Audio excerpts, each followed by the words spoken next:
All right, so this is talking about how we're moving molecules across, and I laugh because we're got some pretty easy terms that most of you have heard, but if I was to leave it to you, you'd get it wrong on the test. And so I want to make sure that we get some concrete definitions and concepts here. Now, diffusion is simple. And I usually in class will ask you define diffusion, and a lot of you can't really define it, although it's like, oh, I know it if I see it. But diffusion is real simple. It's the movement of a substance from high concentration to low concentration. Period. That's it. That is the diffusion definition. And so we have examples, and the story I'd like to tell, I guess I'm going to tell it here, is when I first started teaching at Mount Sac, I have a diffusion example that I used. And I was being evaluated from one of the faculty members who has long retired. And actually she was on my hiring committee, but I do remember she calling me to my office and telling me that I shouldn't use my examples. So let me give you the example. And again, in class, it's easy for me. I just usually ask somebody in the back of the room to work up a fart. And because somebody farts in the back of the room, there's a bunch of fart molecules that are concentrated around their, the back end. And so then the question is, who's going to smell it first?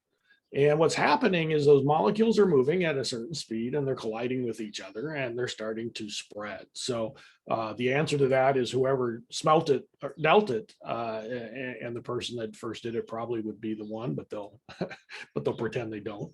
And then the people around them, and then all the way out to the rest of the room. And once it got to the front of the class, it's like, oh, class dismissed. So that's simple diffusion, easy as that. And I was told, called to the office, and it's like, oh, I'm going to the principal's office, but you told me that I shouldn't use it because it's not professional, whatever that means. And I said, well, what should I use? And she said, oh, perfume, or if you have to, a skunk.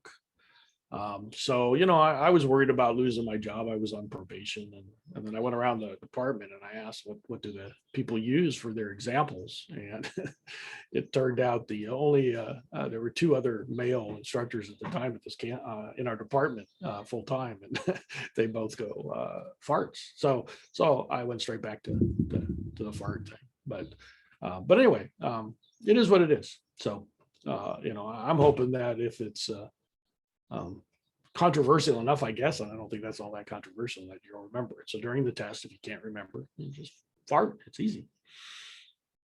All right.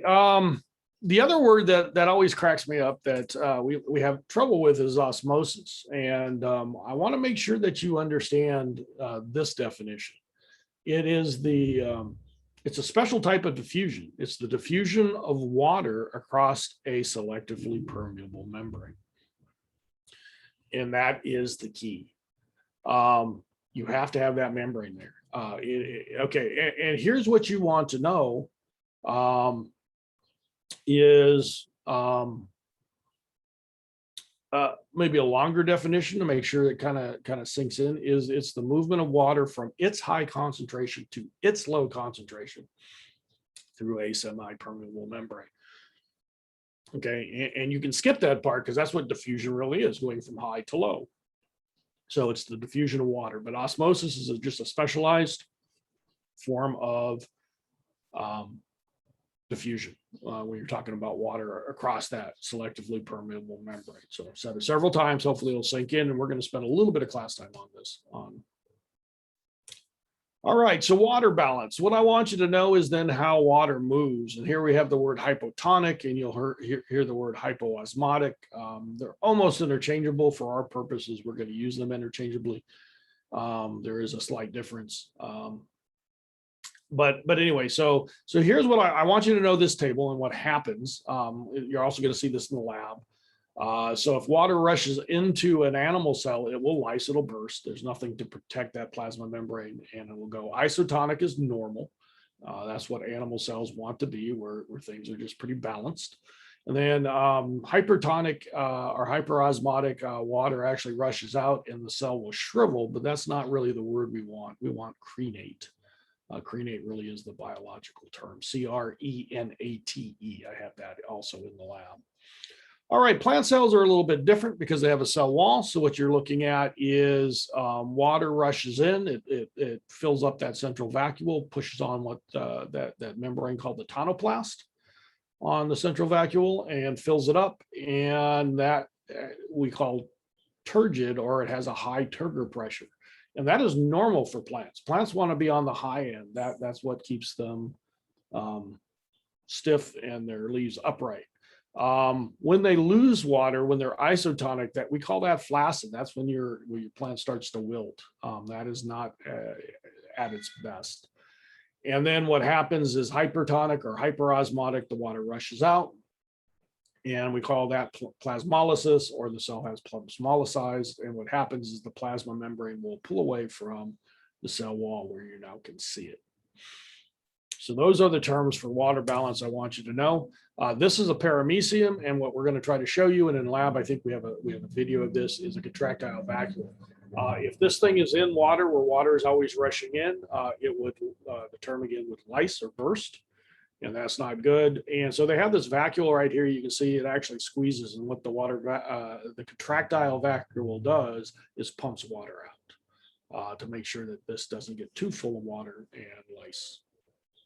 So if there is too little water, this thing will just shut down. There's no way of pumping it in. It's just pumping it out. All right, moving on to a third type is facilitated diffusion. So here's what you're using is you're using a protein as a helper. We're going from high concentration to low concentration still. But in this case, it is the movement across is just being helped because whatever this molecule is, maybe it's a charged ion, it cannot get through that phospholipid bilayer. So we call this facilitated diffusion. What you're going to notice on these first three, and I don't know, I don't have it here, is the first three, none of these are using any energy. It's all due to concentration gradient. And so these are called passive transport. So facilitated diffusion is a movement of a substance from high concentration to low concentration with the help of a protein.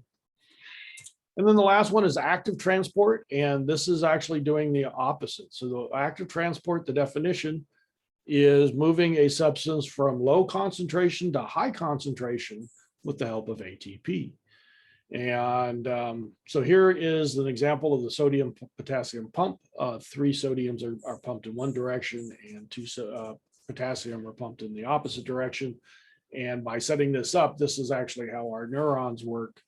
Sets up what we call a membrane potential. You have 3 positives go in one direction, 2 positives go in the other, and you actually have a difference in charge. So active transport, again, one example would be a sodium potassium pump. Another one of those would be called the proton pump. And here you can see it's pumping H pluses across, going from low concentration to high concentration. And causing again, a charge, positive charge on the outside, negative charge on the inside. And this can often be used as a co-transporter. These will hook on and allow sucrose to come back in. This is a way to get large molecules to move in. Plants do this in their sap. It's one of the things we'll talk about in Bio 2. For these purposes, though, we're gonna later use the proton pump. We're gonna see that in mitochondria and chloroplasts in those processes for exam 2. All right, so just kind of summing it up again, passive transport. What I don't like about this picture is it's missing something, and that should be on the left side. Should also include osmosis, which is a specialized diffusion. So make sure you know this. So again, they no energy, no ATP, simple concentration gradients on the left, and active transport is against the gradient, and that is on the right, and that requires ATP. All right, and then the last thing is bringing in large molecules. So instead of just diffusing across or We need ways of getting it in. This is called endocytosis, endocytosis. There are three types. One is phagocytosis, which means to eat, cell eating. And this is how you take in large food particles, also how our white blood cells, when they attack things that don't belong. Penocytosis, I mean cell drinking. And at one point we thought that the cell was doing this to bring in large amounts of water. What we're finding out, that is not the case. What they're bringing in is what's dissolved in that water. They're taking in large amounts of solids. And then we have receptor mediated endocytosis, where you are being brought in, but you're only bringing certain things in. So now we have receptors on them that they need to attach to be brought in. And this allows us to set up vesicles with very particular substances inside instead of very general stuff like you might see with penocytosis.